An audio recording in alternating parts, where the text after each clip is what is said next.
Brenna? Yeah. We're live, Jason. Okay. All right, man. I was thinking we were going to get an intro first. My bad. Sorry. Well, hey, guys. Hey, shout out to everyone. This is Jason and Caden on Counteroffensive. It is Monday, January. Is it the 13th? Dang, you're logging this? Nice. Yeah, kind of. Come on. So we have a lot to go over with you guys tonight. Just talking about a couple of crazy things that are just happening in the world right now. Since our last cast, obviously there's been events in Venezuela with the capture of dictator Nicolas Maduro. What a shock and awe, by the way. I know. Sorry, keep going. I just got fired up for a second. No. We'll definitely get to that. And even how the Christian view of just war theory fits into this. There's rumors that we might be striking Iran right now. And once again, what is the Christian way to think about this? Does the Bible address things like a justified war? We're going to get into that a little bit. Hoping to talk about how often should we be talking about world events with our flocks, and just a whole bunch of other stuff. There's stuff going on in Minneapolis right now. Just some crazy topics that Kate and I just want to chat about. And I think we're just going to open the floor right now. Kaden, you were getting pretty excited there about shock and awe over Venezuela. Well, okay. Now, I'm not taking any sides immediately. I'm just saying, if you've been paying attention to the news for like the last, 5, 6, oh, dude, it's almost been 6 years since the pandemic. Yeah, 6 Holy years. crap. I realized that right now. Anyway. Yes, 2020. Basically, since the pandemic, you've been getting this constant bombardment of like the American empire is in decline. The military isn't what it used to be. We're underfunded. We suck. And I'm not saying immediately pro-Trump. I'm just saying since he got in office, he's kind of just done some things which are a little unorthodox, right? Yeah. Do you remember they dropped the bunker busters a couple months ago in Iran? You're talking about the B-52s Yes. taking out the nuclear sites. Yes. Yeah. Do you remember the stats on that, by the way? No, I don't know what you're Those talking guys about. like took off from like Nebraska or something, Yeah. flew like 20 straight hours, bombed those joints, and made it home before the world was reporting on anything. Oh, that's what you're talking about. Yeah, it was an insane. That was an incredible operation. Now, and by the way, I have a new thing which I was going to run by you because I'm guessing you haven't heard this yet. Okay. So the immediate story was that the military went in, captured him, and like just brought him back, and it was like the most intricate operation, and every point had to be like maximally and perfectly executed, and at every point it was. And so they were, and this is the part. Look, I'm just saying as a conspiracy theorist, or I got to confirm this first. But there was apparently one of the guards for Maduro was describing the night from his perspective. And I need to find this report. My buddy called me and let me know. Actually, it was today. He called me and let me know about this. I need to confirm this. But the guard was saying there was hundreds of them and only like 20 Americans. But there was some sort of technology employed where they were disoriented by sound waves. And they couldn't think, they couldn't move. And so while you had hundreds of guards, they were essentially immobilized by whatever this technology was. And then the 20 or so of our dudes came in, stole them right out, no problem. While they were disoriented. Yeah, isn't that creepy? If that's true, can you find anything on that, or is that's just me being dumb? No. Actually, a friend of mine sent me something on Instagram just yesterday, actually, and I think it's the same account that you're talking about. It's the security guard. Dang. Yeah, saying here, okay, we were on guard, but suddenly all our radar systems shut down without any explanation. First of all, that's sick. Yeah. Well, and especially like, guys, this is something that we have to understand. Do you know whose technology the Venezuelans were using that our technology overcame? Do you know where they got their defense systems Now, from? hold on, Jason, before you freaking get me all fired up on my patriotism.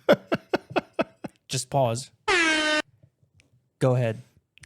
Russia. Gosh. They have been using, my understanding is that their defense systems, their technology is from Russia. So if you're Moscow right now and you're watching the United States military jam your radars, disorient your men, and nab your president, who lives on a military compound. Guys, if you're Vladimir Putin right now, what are you thinking?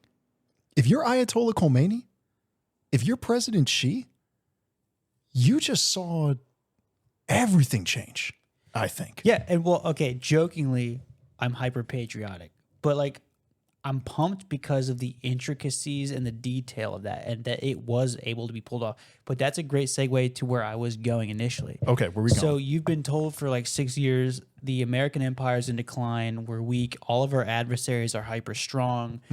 And then I got psyoped into doomsday prepping like the last 8 months of Joe Biden's presidency, right? Because I thought, oh, for sure, like the grid's going down, America blows, China's coming. They even put out that movie. Which movie? It was made by a production company that was owned by like Obama. The Civil War? Or No. Another one. Oh, I know. I cannot remember the name of it. Oh my God. The date, not the day after. No. I don't remember the name, but the premise was suddenly the grid goes down. Kevin Bacon is a doomsday prepper who's holding his freaking ground. And at the end, you find out it was like an alliance of countries from the Far East that EMP'd America and are bombing it to smithereens. Oh my god! That was put out by a production company owned by the Obamas right before the election. And that's where I'm like, okay, we're Dunsky. But I was going to say in this administration so far, I've seen two highly complex operations, which clearly could not be like Russia and China are not going to do what we just did. No. China is not going to go in and capture a president of a country in his own fortress, surrounded by all of his bros, suddenly and without error. And about 4 years ago, Russia tried. and now they've been entangled in a war ever since. Right. So that being said, I was able to see, okay, we are not this declining military power. I think we've been fed a narrative, which is, by the way, a fantastic segue, I think, into what you'd introed in the beginning, thinking through world events as a Christian, right? Did you say that? Yeah. Specifically, like with this, when it comes to just war theory. Yes. Yeah. So like the concept of justified war theory, gosh, I really should know like the year and everything off of this, but we're just bros. We don't have to be theologians this time. I'm glad. I'm glad because you know what? I'm just gonna say it as though I was talking with you across the table. So basically, there is a biblical basis on how do Christians handle the concept of war. When is it time to go to war? What do we try to do before that? And some of the criteria is that, first of all, war has to be administered by a legitimate authority. Like Caden and I cannot get the CJ gang together and say, you know what, we're going to war with Mexico. We're going, or you know what, or to say, you know what, it's time we merge the Dakotas together. I'm tired of seeing two Dakotas. I want a single. Had enough of South Dakota. So we cannot say that we are a legitimate authority to go declare a war. It has to be a legitimate authority. Then it also has to have a justifiable cause. Now, Caden, you and I were texting about this before, and like the biggest one is a defensive war. So now, if the North Dakotans, whoever, if they want to show up at Caden's doorstep and declare war, well, now Caden is fighting a justifiable war because he's on the defensive. He's defending his home. But that also brings us to this point, though. What if you preemptively strike an evil regime? Well, and that's where it depends on, like, there's a lot of gray here. Hold on. First of all, the guy who said this 3-second clip I was hanging out with, this guy right here. Santa is dead. Okay. Love that. Now, that guy, he said that at a local church a week before Christmas. He did get canceled essentially because he can't tell a congregation with kids Santa doesn't exist right before Christmas. Anyways, but that guy, and you don't know this, his name is Sam Chem. He frequently appears on Fox and CNN, and he's a political analyst. And somehow I'm hanging out with this guy, and we're hanging out, and he was talking about it, and there's a lot of gray areas. So here would be an example. You brought this up, like preemptive strikes. Yeah. So are preemptive strikes good or bad? Well, It just depends on what you're doing, right? If you've decided, let's say, that just because you're big and strong enough that we should own Canada, and then you preemptively invade Canada without like a declaration of war and warning, Get that bacon. that's not like a justifiable war, right? But if you go back in time, let's just say World War II. Yeah, that's an easy one. You're not in a state of war, but you have discovered that the Nazis are now rounding up 6 million Jews around the area, and they're just throwing them into ovens because there is some sort of conspiracy that they have toppled Germany. They need to be eradicated. Would you, Jason, say that you would be justified as another sovereign nation in preemptively intervening to stop the Holocaust, at least on that basis? I would go as far as to say that you have a moral authority before God to follow Proverbs and say, go rescue those who are being led to the slaughter, which, like, it's actually interesting you bring that up because let's keep in mind, we saw our own nation do that in Nigeria not too long ago. Our administration gets these reports that, hey, ISIS is running rampant in Nigeria, primarily killing Christians. Now they're also killing Muslims who they believe are apostates or who are not following the true version of Islam, but primarily killing Christians.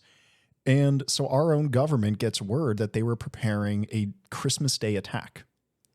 And actually, Kate, I don't know if you know this, but I don't.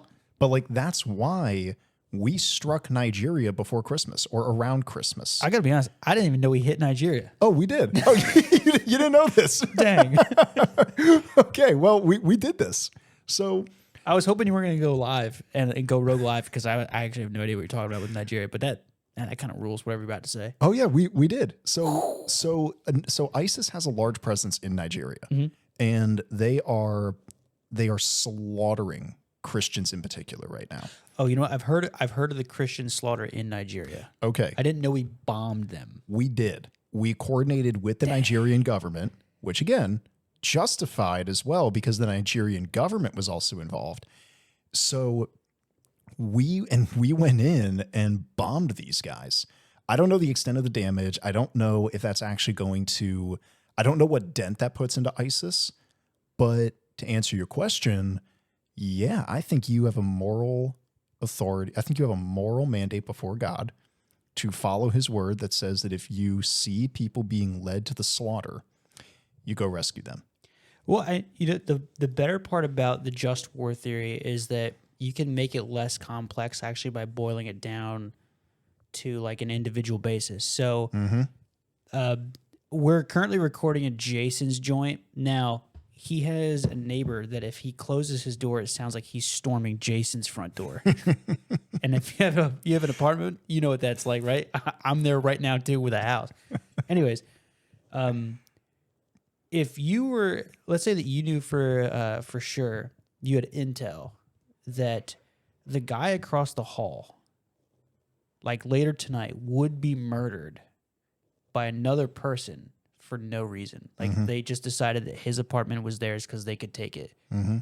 Would it be immoral for Jason to intervene and attack the aggressor to save the neighbor? No, it'd be a perfectly justified situation. Yeah. Similarly, like, and this goes into, I think there's so many ways you could branch out on this, but like home defense, everything. Like if someone breaks into Jason's house, there's this weird Christian thought that it's immoral to kill in any circumstance. But like, I think the better question to ask, because you're newly married, if someone breaks in, is it godly to defend your wife from bodily harm from a stranger? Yes. Yes. It is definitely godly. I would argue, and I've actually gone through a series with my youth kids on this. Well, biblical view of self-defense. You're teaching the youth about home defense? Oh, that rules, dude. Oh, yeah. You know why? Because God has something to say about everything. So like I've gone through this with them. Home defense, it directly connects with just war theory. So I love that you're going there with this, because if we're saying that as a nation, you can go fight somebody for just purposes, legitimate, and then the final point is having a right intent to go to war. So if Caden is in his house and somebody breaks in. Caden's now about to fight a personal defensive war. Right. You have just cause. You are going to fight for a just manner, and your intent is to defend your family. And guys, there's so much scripture about this as well. If you even just look at, now my patriotism's going to kick in, but if you even look at the way our Second Amendment laws are structured, and you go compare that to the Old Testament, you will see unbelievable parallels. Almost as if they got it from the Old Testament. Dang. But like, here's one example, and because I could harp on this forever. But in the Old Testament, if a man breaks into your house, if a man broke into your house and it was dark, and you struck him and that guy died, you were not guilty of murder. So real quick, if there's anybody out there who is struggling with Christian pacifism, thinking it's always wrong to take a life, you need to go back to the law of God and see that there were times where God permitted it is okay to take a life. So if you took this guy's life, you were not guilty of murder. And it's because back in the day, there were no light switches. If somebody came in your house, you had no idea what they were doing there. You had one duty. You go defend your house. You go defend your family. You strike him, blood's on him. But if a guy came into your house and it was daytime, you couldn't just shoot first and ask questions later. You actually have to kind of approach the assailant and give them a chance to explain themselves. And then once you know, oh gosh, this guy's got a sword, now you're good to fight. Well, yeah, and that goes back to the principle of like properly identifying. So, okay, where this gets controversial is we kind of have a shoot first, ask questions later mentality in America. And now, dude, I'm patriotic to the freaking core, right? Yeah, but I've been able to recognize that there are things that our country holds to be good and okay that might conflict with the Bible. And as a Christian, just because America says it's okay does not mean biblically that it is. So this would be this is like one of those occurrences where you'll have, you know, your state might have a law that if someone's on your property, you can just shoot. I don't know if that's real, right? I hope it's not. Not in our state, right? We have a castle doctrine, a little different, but like just because that is the case doesn't mean you can just shoot anyone, right? Now I'm not saying I don't even know if that really exists, but there's like this mentality that like people wish it was a thing at least. Yeah. But like if someone breaks into your house, it's dark, you don't know their intent, you just know that you didn't invite anyone over at 3 a.m. You're in bed, you have a wife, I have a kid and a wife to defend. That might be an appropriate time to use force. However, let's say that they break in and you then firstly discover it's your buddy who's trying to play an elaborate prank. At that point... Don't do this, guys. Right. Like at that point, to then shoot them... like this, it's funny, but like now that you've identified it's your buddy, it's a non-lethal threat. It's actually... But it's stupid, but it's not malevolent. That would be immoral to then kill that guy. Yeah. Which is what you're saying, when the sun comes out and you can actually identify a person and that you can actually have the opportunity to identify to them, you're armed, this can escalate, what are you doing? It's different. And so I think that like just war theory is easy on paper, but when you actually get into it, there's a lot of gray areas. And I think as Christians, to kind of pigeonhole yourself into black and white thinking is very dangerous in that regard. Well, and not to mention, like we, especially if you're a millennial like us, you've definitely seen questionable conflicts in the past. You've lived through the War on Terror, where we are very thankful for people who did fight in that war, because I do believe you guys were going to defend, and I do believe you were putting down evil. But there were a lot of questions about like, hey, should we really be doing this? Is this really our place? What is our country's intent? Not what are the soldiers' intents, but what is the administration's intent? So I think there's also some rightful skepticism when people see us enter conflicts anymore. Well, perfect, because so the towers went down and then we were told, how old are you? I'm 32. Okay, so you and I remember this. Well, I remember it because I watched it. Oh, so did I, man. Clear as day. We were told Third grade. we're going because what? Do you remember? They hate our freedoms. They hate our freedoms. And then there's another one, which is like comical to look back on now, right? They had weapons of mass destruction. Oh, Iraq. Yes. Yes. So we were told from the get-go that these people want to kill you. And now they have atomic weapons that apparently we just didn't know about. Yeah. So we should go in there and preemptively kill them so that they don't nuke us. I see. Now, it's been what, 20 years? Not a single WMD was ever found. Over 20. And now it feels like, I know there's a lot of people that feel cheated by that war. Cheated being a total underestimate of what they feel. But like, they went over there and people can't figure out why their friends were killed in action. What did they actually fight for? Because you go over there is no bombs. You tried to topple all these governments, and then what happened was like ISIS and other militant groups came out of that, so it actually made it worse. You destabilized the region, and then we just randomly pulled out, and it's disastrous withdrawal, by the way. My gosh. And so there's your worse. like people are okay, I think, with preemptive defensive military action, but then when it's proven actually that's not the case at all, then it feels immoral to the masses, which is why you have all these conspiracy theories. That's a really good point. Like if there was a black and white, hey, this guy went on TV, said, yeah, I'm going to come and bomb America. I think everyone would get on board and say, yeah, I think we need to go hit that guy first. And so actually, Caden, that's a really good point. It's not so much that people are disagreeing over like, do you go to war for just purposes? It's asking ourselves, is this even justified? And that's when you start getting different opinions. And this is where, like, as soon as this happened, I thought to myself, within 2 weeks, everyone in America is going to be an expert on Venezuelan politics. Yeah. You know, and everyone is going to know exactly what's going on. And I'll give it another week before Israel's getting blamed for it too. Dude, I can't keep up. Yeah. Well, so I was sitting with the Sam Chen, who said Santa's dead at the beginning of this episode. Love that.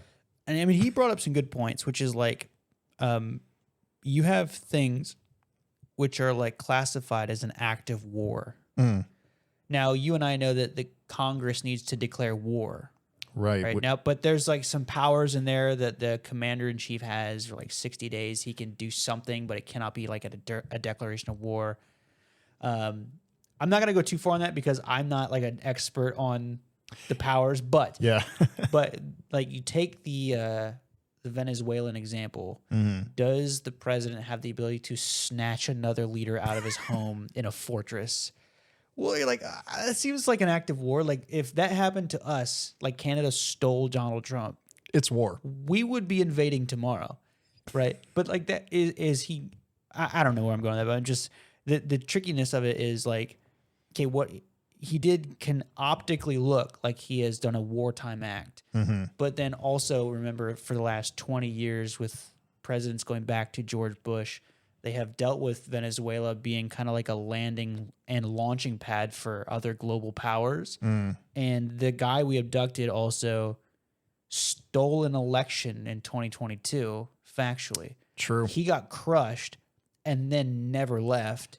And then he's been importing all these drugs into the country. And so, I mean, who knows? This is the life of a conspiracy theorist. We're told now that we got to remove him because the drugs. It could be another reason we don't know publicly, but for now, like, I think we're going the justified war theory. Are we justified for snatching Maduro out of his home? I think if the premises is true, that this is an unrecognized world leader who has seized power illegally, and is then shoveling drugs into a country which is killing our citizens and is using his country as a launching pad for, let's just say, China, Russia, and Iranian propaganda. Because we're kind of, I mean, we're in a Cold War currently with like half the globe. Which is warming up pretty quick, if you ask me. But dude, and I'm just trying to go to Aldi. Like, I'm trying to get groceries. I can't even do that well. Jeez. Just trying to live the everyday life, and then all of a sudden, it's like World War III is happening under your nose. I don't know. I don't know what you have to say. I'll just say this. It's easy to get on a podcast and say like, here's my expert opinion on this because I'm a missionary, but like, in a week, I'm sure my outlook on everything's changed because we'll get new details on Fox, and then 2 weeks from now we'll get bombshell evidence on this news network, and I'm like, geez, I don't know if we should have said that 3 weeks ago on a podcast. Yeah, so that's a really good point too. So like, keep in mind, guys, we're going with what we know at the time, and we're also just talking about and thinking through it ourselves. You know, but like, if nothing else, though, I think this one thing is true.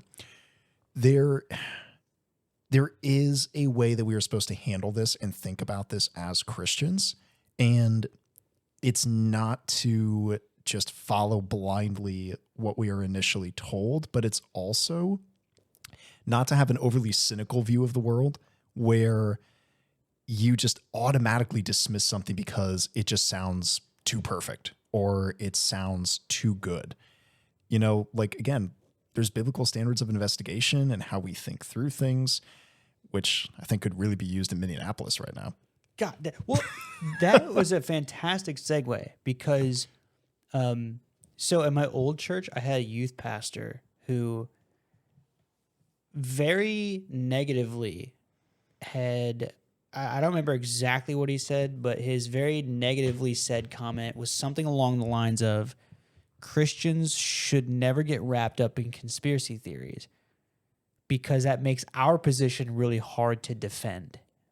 Ours being like the Christian position? Right. So if you don't trust anything and then turn around and say, hey, this guy rose from the dead 2,000 years ago, believe that, he thinks that would be like a really stupid way to live. But I think that is a twisting of what's really, I think that's a straw man, right? So I think that you shouldn't blindly trust everything, but you also have an image-bearing quality where you have logic and reasoning, pattern recognition. And so when you start to recognize that something feels off, I think it's actually really good and okay to say, you know what, I'm not going to believe the narrative. I'm just going to keep watching. Yeah. Because then the adverse is if you're not allowed to ask questions because that's somehow not Christian, you get sucked into every headline of CNN and Fox News. And now you're an extremist because you're convinced that like there are no conspiracies. The other person's just the enemy. That's a really good point. Like, there's extremes on both ends. So like, you can be the guy who is just always believing whatever he sees on mainstream media, which, again, there is a proverb about this saying that that the foolish man believes everything that he hears. Yeah. So you can run that in both ways. You can run that to say, okay, well, CNN said it, Fox said it, MSNBC. That's a psyop. Pick your flavor. All of them are psyops. Get off the news, dude. Yeah, guys, please do yourselves a mental health favor and get off the rage media. Please do that. All of those news networks have total incentive to make you believe their side and to come back for a second update on the story. Yep, and it's all money based. Yeah, and a lot of YouTubers are like that too. So like, those guys are getting clicks off of Fox News. Yeah, it's crazy. Now I'm a right wing man. But I also recognize half the stuff that's said from the right has not ever transpired. Exactly. Same thing with the left. Yep. They say one thing, you're like, oh, that's stupid. That'll never happen. And it doesn't. And then my side says, actually, the libs are trying to take over. And I'm like, holy frick, we're under attack. It's not true. Right. And it's like, so it's like you could either fall into the one pit of mainstream media, or you could fall into the other pit of just believing every conspiracy that you hear out there. It's the globalists, Jason. We're going to fight the globalists. I mean, the globalists are out there. Like, they're really... Sorry, I'm going to let you get thought of. I'm getting fired up. It's the globalists. They run our media. Don't trust anything ever. What I was going to say was, so like, but you also don't want to run into the other pit of, well, this just sounds really interesting and it almost sounds Gnostic in a way of like, oh man, like nobody else sees this but me and this small group of people online. So therefore, I'm always going to follow what this guy says, what this podcaster says. So that is, by the way, the pattern of people who are like following people who are tracking the rapture. Oh, yes. They all have the secret knowledge and the master key. Yep. as they all phrase it. They've picked the date, they got the time set, and they're just watching. And you got to follow that guy's YouTube channel because he's finally cracked the code after 2,000 years of millions of theologians not being able to pull it off. But that guy he was 29 in his living room, cracked the code. Well, not to mention Jesus himself says no one's going to know the day or the hour. Yeah. So, guys, please, we have to know our Bibles. Is it out of line to say that half the New Testament is Paul or Peter or like other people John. fighting like psyops, religious psyops? Religious psyops. That's an interesting way. I like that. The that. Judaizers came back and said, yeah, Christ is cool, died for sin, but also you should like observe the law. And they said, cut something off. that's not true. Get out of here. Like, there's a psyop. They said, Yeah. hey, everything you're saying is actually pretty good except for this one little thing. Not buying it, dude. Get the frick out of here. Well, and then First John is written to combat Gnosticism, which is why John goes out of his way to say, hey, we felt the body. We ate with him, because all of you Gnostics out there are saying that the body's evil. Yeah, guy was and- munching fish. Yeah. We saw it. Yeah. So like, but honestly, man, you're right. Like most, I think it's fair to say most of the New Testament is written to combat heresies, combat religious psyops, if you will. So when you realize too, like most of the New Testament is the result of let's think logically, let's think biblically, let's use our sources and look at these claims and let's see what the truth is. Mm-hmm. You know, that's what we're supposed to be doing. Yeah.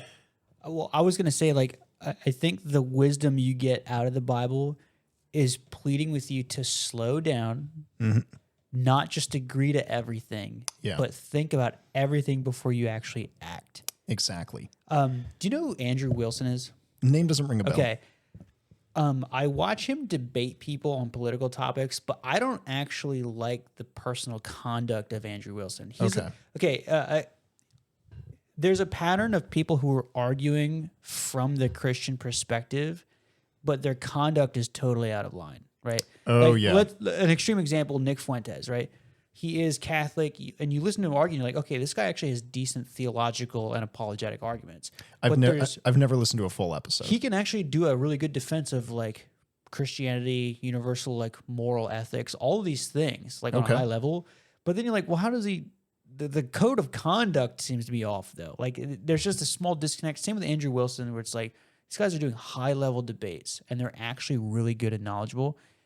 But for some reason, it's the personal conduct is just off for a Christian, right? But he had brought up a good point on a video I watched last night, where like most people, their beliefs that they live their life on, they actually have not investigated those beliefs at all. They're just parroting another thing that someone else said, which sounds really good, but they themselves have not actually done the work to reason through it, and that's why they believe it. Which is interesting. Like, and real quick, were you done with that thought? I don't want to cut you off. No, you can go. I had nothing sick to say.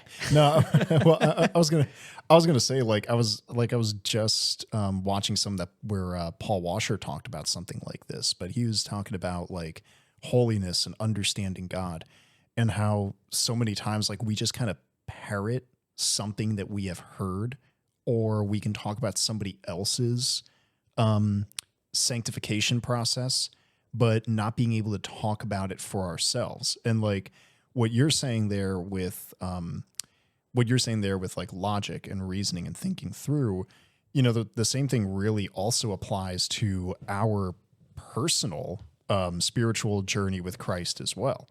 Because like, especially now, there's so many sources out there where you can read about Spurgeon, any Puritan you want, any great man or woman of God.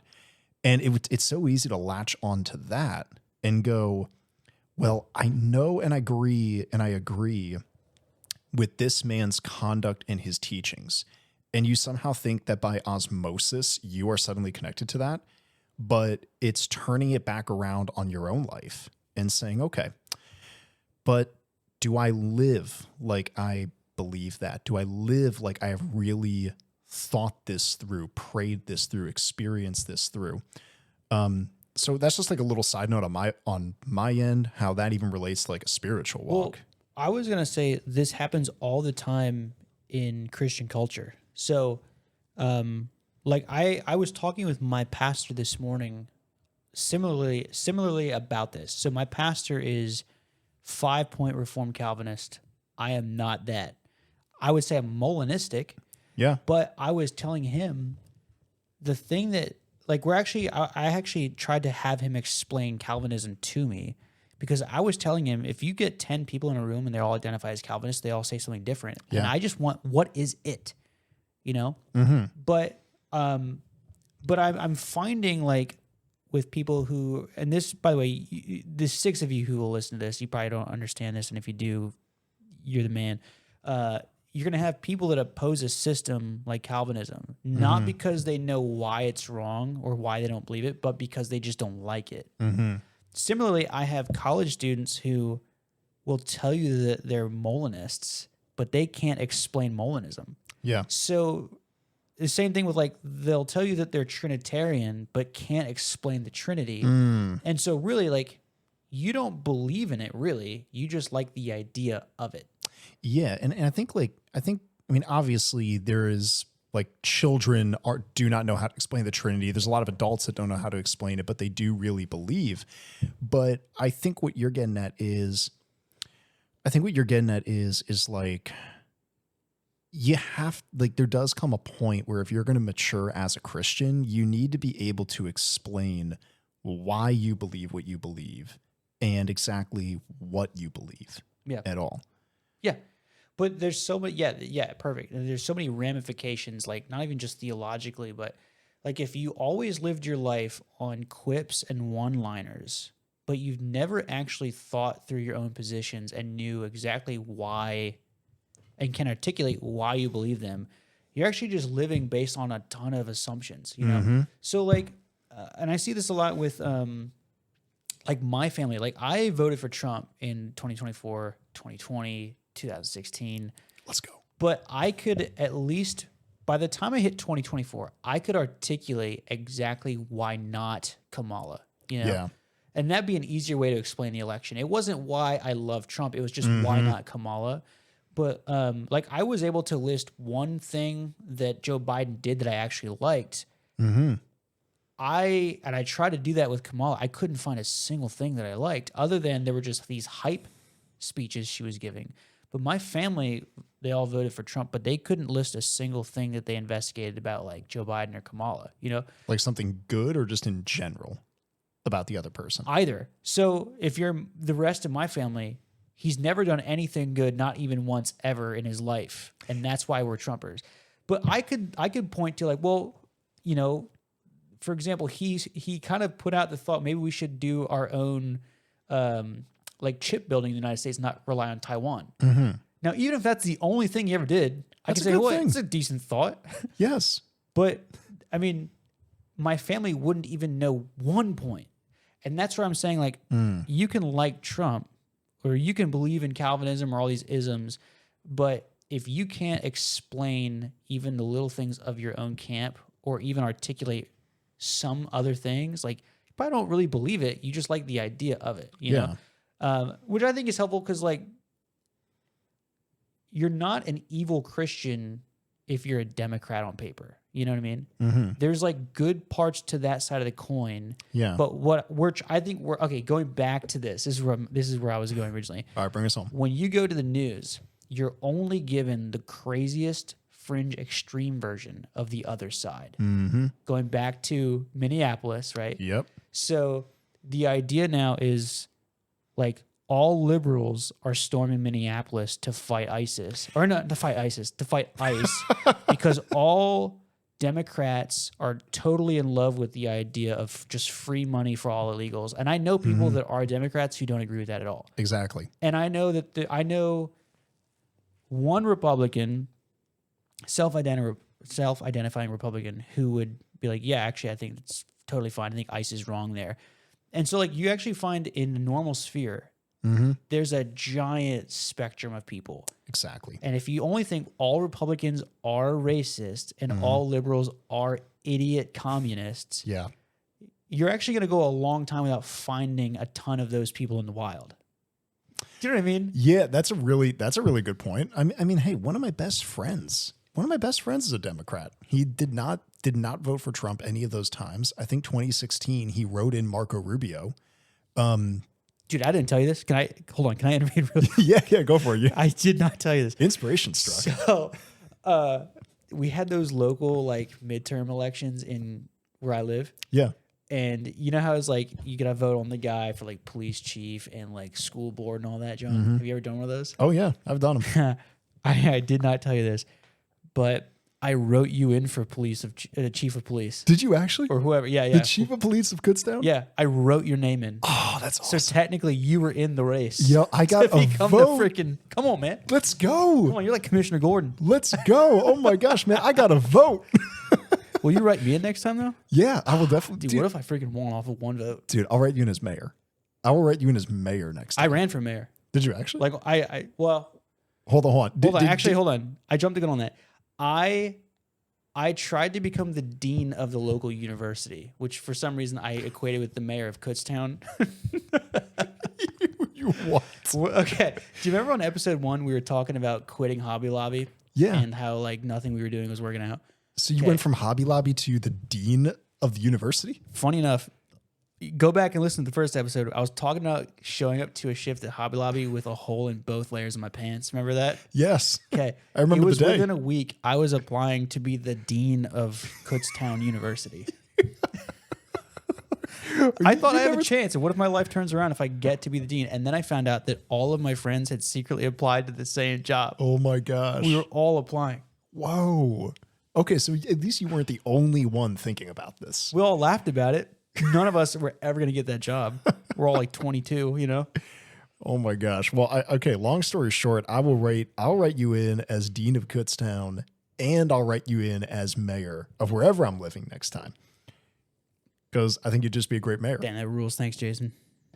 Now, where were we? We were talking about Democrats and Republicans. We were slowly don't buy the caricature of either side. We were slowly fading into conspiracies because you don't want to get psyoped into believing black and white. There's gray on everything. We were talking about Venezuela. We briefly hit on Minneapolis, which, by the way, I am about to go start a petition to not pay taxes if all that's true. I'm done with that crap. But actually, let me hit you with. We're gonna talk about this, I think, more on the Patreon. Can I hit you guys with the Go for it. the Black Eye Club? Go for Now, it. hold on. I just want to say now, because I said that too fast, I did not say the Black Guy Club. This is Black Eye Club. Now, I know, Echo. Jason, we're a bunch of black liberals. What? I'm not going to tell you about this on the podcast. Anyways, so here's the idea behind the Black Eye Club. All right. This is the big featured conspiracy of the episode. We're going to save most of the details for the page. Now, have you noticed this, that sometimes random politicians or celebrities will show up with a black eye, but they'll never explain how or why they got it? So the only example I can think of is Elon Musk about a year ago. Great. He's on the list. Okay. So do you remember why that felt weird? Maybe it didn't. I don't know. Oh no. People were questioning it because they were like, because all of a sudden he shows up in the Oval Office. He has a black eye. No one's talking about it. And like the one theory I heard was, did Trump actually punch him? Like that was the one theory I heard. Well, yeah, because he had the black eye, and then not too long after that, remember they split ways, and he said Trump is on Epstein's list, and then like within a day was like, "Hey, I shouldn't have said that. I'm sorry. I'm crying in the shower."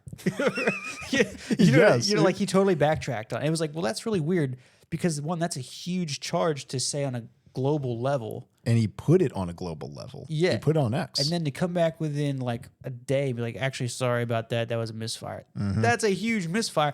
Anyways, the Black Eye Club is a mysterious pattern where celebrities and politicians show up like frequently with black eyes, mostly on the left eye, occasionally on the right. All right. Now, this goes back to what we said kind of in the beginning, right? It is good and godly to use logic and reasoning to notice patterns. So if I said, Jason, hey, there's a whole conspiracy on these like elites who just have black eyes, and then you heard nothing more, and now you're like, hey guys, there's a black eye conspiracy and it's real. that would be kind of foolish of you, right? Yeah. Because you don't know what I'm talking about. You just heard it and now you're peddling it. Exactly. But here's a pattern, is that too many politicians and too many Hollywood actors show up to important things with black eyes, and then their stories either change over time about how they got them, or they do not make any sense. So here, Okay. I'm going to give you 5 really quick ones, and then I'm going to hone in on Jay Leno. Jay Leno. Jay Leno's the star of this podcast. Man, that but shit. the other part, the other people we'll just save for the Patreon. Sounds good. Okay, so this first one I did not know. This is Diane von Furstenberg, who, by the way, is 79. Yeah, listen, you and I are never going to heard of this chick. She's a fashion designer, like a luxury fashion designer. Oh, that's why. Now okay, Jason, genuine question. There's no, you can say whatever answer as long as it's truthful. Sure. How many people have you shown up outside? Do you know who have shown up outside of like high school football who just randomly had gotten a black eye? No, the only person I know who legitimately got a black eye was my older brother, but that was he was in karate. He was in a karate class. Great. I know one. It was my brother. He broke up with his girlfriend and she punched him in the eye. That was the only time I've ever seen a guy with an actual black eye, right? Holy cow. Now, again, you're saying it was karate, combat-based. My brother Completely in sport. got punched in the eye. Okay. Now, here's the story of Diane von Furstenberg, who's 79. Right. I know the geezers bruise easy. I'm not saying that's not plausible, but her story is that she was in Los Angeles and then randomly fell and hit the curb. Okay. Has anyone ever done that? Has anyone ever, any of you guys listening, ever fallen on a curb and gotten a black eye? I've never heard that happening. I think I called you a couple months ago. I was at Weiss and a geezer hit the curb. Remember? Did I tell you he was bleeding out? Yeah, but he fell backwards or so, didn't He he? fell forward into the curb. Oh, I literally gosh. thought that guy's dead.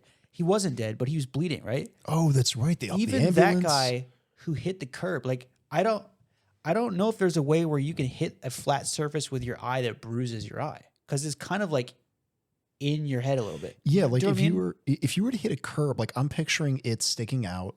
If it hits a certain part of your eye, I don't know. I mean, hey guys, and maybe I'm wrong. I just don't picture that hitting like a black eye, like a punch. Well, and I think this is important because of how we outlined like applying logic and reasoning. I'm not saying it's not impossible. Yeah. I think that if that were the case, you need to hit it at a very specific angle, right? You can't just hit the curb, have no brush burns on your face, no cuts, and just come out with a black eye. Yeah. Right?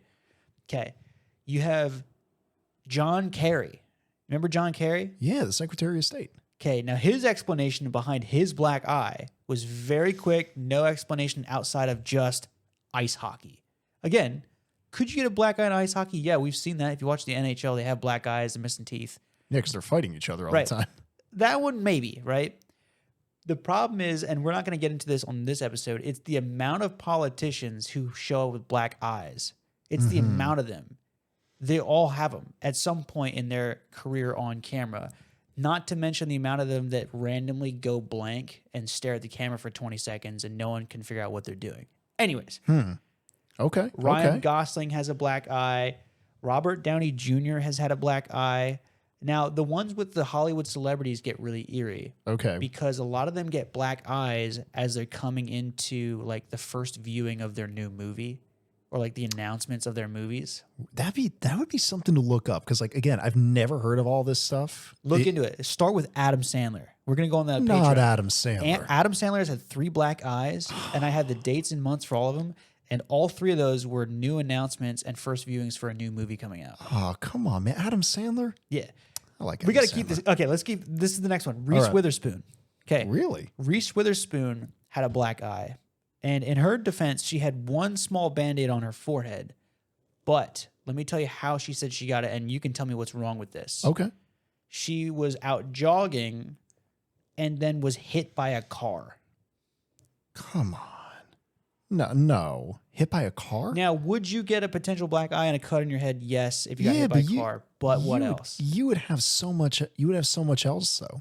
Right. You would There have would be police reports filed. There would be documented evidence of this. You'd have to dive, like if the car's coming at you, you'd have to jump headfirst into maybe the mirror, but that would be the only contact with the car. Yeah. Because if they hit you, you'd have like bruises all over your body, right?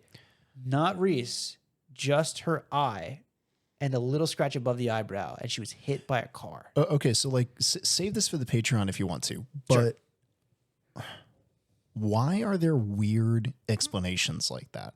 Because like if that were you or I would say like, yeah, some punk kid ran up, thought it was funny, punched me in the eye, acted like he wanted my autograph, and he took off. So like, why are there these weird stories though? Oh, so the conventional conspiracy is that they're actually partaking in a high level initiation into something that most of us don't get to know about. But it goes back to like public shaming ceremonies. Okay. So like you can, for example, you can be a part of the group as long as you go through the initiation, which is public and it's humiliating, which is like another example would be the amount of guys who in Hollywood have to like at some point wear dresses in movies, or they have to like do a really embarrassing thing in public. So like John Cena a couple of years ago, Yeah. he was at an award ceremony. He did it completely naked. That's right. Remember? And I remember everyone thinking, what the heck is going on right now? Right, because none of the other celebrities seemed to be like, none of them thought it was weird.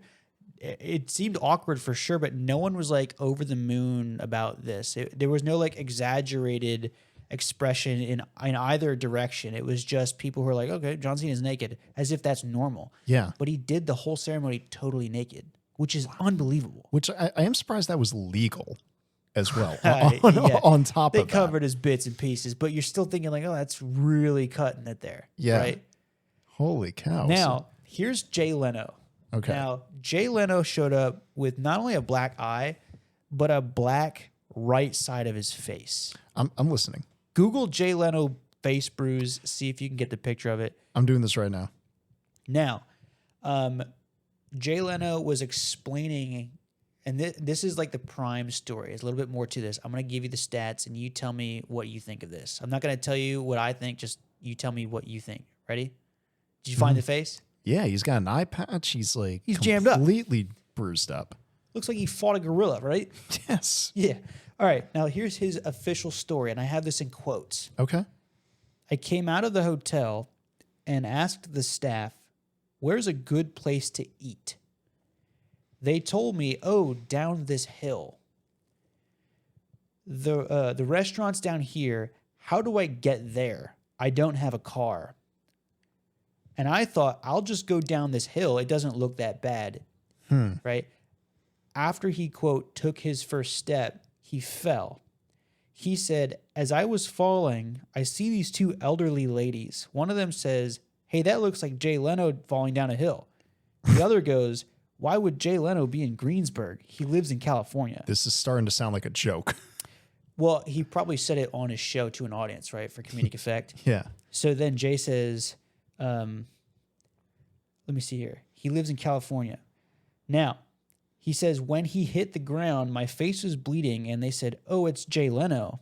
And then the women offered to give him a ride back to the restaurant. Okay. Does anything sound weird about that? Well, which again, like as someone who's seen elderly people fall, like, yes, I have seen where like the whole side of your face can really get messed up from a fall. I get what you're saying. I get what you're saying. Cause like, again, you're thinking there's gotta be bruises in other places. Why is it just on one side? Actually real quick, not to derail you, but as I was looking that up, there is another theory that Jay Leno has a lot of gambling debts and that it may have been like a mob roughing him up kind of thing. Dang. Yeah, actually, this would be interesting to watch at a different point, like just off the air. But I guess Bill Maher was like grilling him about it one time, trying to like press him on like, hey, you know, like you're kind of a notorious gambler, you have gambling debts. Like, are you sure it had nothing to do with that? So that's also that's interesting though. Now let me point out a few details in the story that I just told you and see if you get what I'm saying. So he says that the restaurant staff say, "Oh, there's a sick restaurant. It's just right down the hill over here." Mm-hmm. And then he one step in trips and he's falling down a hill, right? Now, at some point, there's two random old ladies who are watching him and immediately recognize, hey, that's Jay Leno, right? Now, he says that they then give him a ride back to the restaurant, which means that right where he was falling down a hill was also a sidewalk and pavement right there as well, because they're driving around on it, right? Yeah. So the question is, okay, well, if there's a sidewalk and there's like, even if there's not a sidewalk, if it's just like blacktop, this pavement, why is he walking down a random hill when there's like a way right next to it for him to comfortably walk? Yeah. Now, here's the weird part. As the story, as time goes on, the story actually changes. So one new detail is that he includes it was pouring rain, which then has caused the internet to wonder, why are two old ladies just hanging out in the pouring rain Yeah. at the bottom of a hill? Yeah, that's which again, like obviously pouring rain can happen. That could have it's easy to leave something like that out, but yeah, now you have to explain. You know, I completely get where there's doubt cast on that. I completely get that. Right. Now, And oh man. now, the easiest way to explain this is like maybe everything he said is true. He decides, because we're dudes, we know that men are a lot of times kind of dumb. We like our He food. just is like, you know what? I can save 4 seconds by walking down this grassy hill in the pouring rain, and he wipes out. I've never seen a guy wipe out on grass and come out with a bleeding face and black and blue. I mean, unless you hit the Okay. ground face first, which again is possible. It is. But then there's two women who are just at the bottom of the hill in the rain hanging out. Geezies. Yeah. Two ladies, two old ladies, who then also are in a car and can drive him the 1 second back up the hill to the restaurant. Yeah, that all sounds That, I don't know. I really don't know what to make of that. Like I get where yeah. I get where that does not that doesn't sound probable. I get that. That's the hard part. It's not probable. And I think that's why it's a conspiracy. Like, it's not probable, but I think our human experience collectively says not a lot of us see people like bloodied and bruised, like falling down a grass hill. Yeah. Or like, I don't know anyone who knows anyone who's seen a news article on anyone who was hit by a car on the sidewalk and only came out with a scrape above the eyebrow, even though they slid across a windshield. Yeah.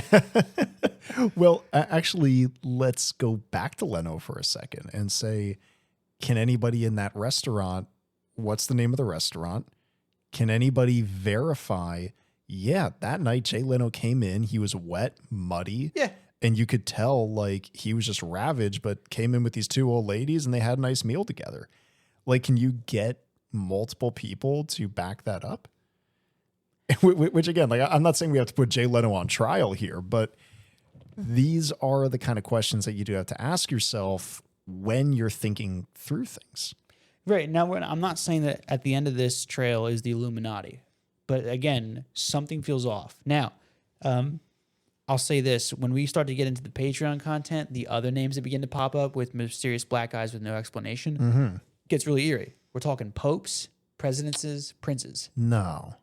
Yeah, they all got black eyes at the highest levels. And when you hear some of the that's explanations, it's hilarious. Okay, that's weird. Right. So it's just one of many. It's like, you know, the whole Black Eye Club is just one of many potential like public humiliations to get a person into some sort of society. That is the conspiracy. I'm not even saying it's true. I'm just saying, as a Christian, if you start to notice that no one to your left and right has any of these issues, but all of the people at the very top are suddenly showing up naked to ceremonies, black eyes. They all, for like a year of their life, have to suddenly become gay, but now they're not. it starts to make you wonder what you see the patterns, and you're like, okay, wait, logic and reasoning, pattern recognition, something pattern is recognition. off there. No, man, and that's where, like, again, I don't want to be the fool who just dismisses something just because it quote sounds conspiracy, like anything like that. So, man, I honestly, guys, this is the first time I'm hearing about it. It's the first time I'm hearing about it. But what you're saying is, like, especially when you see something is going on in a specific circle of people as well, where it's like, okay, this is just a pattern I'm noticing in that club over there. Maybe something goes on in the club. And actually, man, I have a bombshell story for you that I will not share until the Patreon. Save it for the page. Come on. But we have a family friend, an old family friend, who used to be in Hollywood. And the story, Jason, your boots on the ground right now. and the story she told us, I'll tell you what, man, it actually makes me a believer in Hollywood specific conspiracies. But Save it for the freaking page. I'm saving it for the Patreon. But man, so it's like I think back on that story and I'm like, man, if somebody told me this on the street, I'd be thinking, I don't know, that sounds a little nuts. But when it comes from somebody you know, and they're like, yeah, I was there, it's like, it's so disheartening. But all of a sudden, it does mean that other things are possible. Well, okay, I know we're hitting about an hour, but like this hits at a really important point. So within the conspiracy realm, you have some people that want to believe that there's something extra so bad that they believe every conspiracy. That's a great point. Now, you have other people who are the complete opposite. Their worldview says nothing is ever wrong. The government cares about me for real. Yep. That no one would ever do these things. It almost assumes humanity is ultimately good and therefore is not capable of such things. So here's a perfect example of where your theological worldview matters. All right, lay it on me. Some people, even well-meaning, self-described Christians, live in a world where what they'll say is, yeah, people are sinful, but what they actually believe and then live out is that no one would really do anything wrong to me. Everyone cares about everyone. The government cares about me. They would never scam me, all these things. So they put their head in the sand and then ignore like simple abuses. Yeah. Then you have the other guy who's like, everyone is so unbelievably depraved in every possible way that every conspiracy must be real. Yes. There's a shrine to an owl that all the elites go worship in the middle of the night. 9/11 is a sacrifice to Moloch by the highest of the elites. And you're like, well, but right in the middle, I think, is the gravy. Right. So you're like, okay, wait a minute. People are sinful. Not everyone is my interest in their best. Yep. I've noticed, for example, the amount of like high level, really smart and talented actors who go suddenly insane. I'm not saying that there's demonic possession or anything. I'm just saying that's a weird pattern. Hey, it's okay to say that's weird and then to investigate it. That's all I'm saying. Yeah, and actually what you just said about like the childhood actors who end up going insane. Guys, that Nickelodeon documentary only just came out. Oh boy. What is that called? Quiet on Set? That sounds like something it would be called. So that came out only a couple years ago. And to me, it makes a lot of things make sense, like Amanda Bynes in particular, someone who had everything going for him. And all of a sudden, pray for her when you think about it, but she really went off the deep end. And Same now with Britney Spears. Yeah, Britney And Spears. Martin Lawrence. Like he's not Martin a child, Lawrence, but like really? there was Martin Lawrence was running down the street saying people are trying to kill him. Oh my gosh. Same thing. So like you look at these childhood stars and often you kind of go like, okay, there's a pattern here. Something's going on. And now something like that documentary exposed sexual assault, sexual worse happening to young kids. And it explains some of the stuff that we saw. But if somebody randomly told you that on the street, you'd be quick to dismiss it maybe. So we don't want to do, again, guys, there's proverbs on both sides here.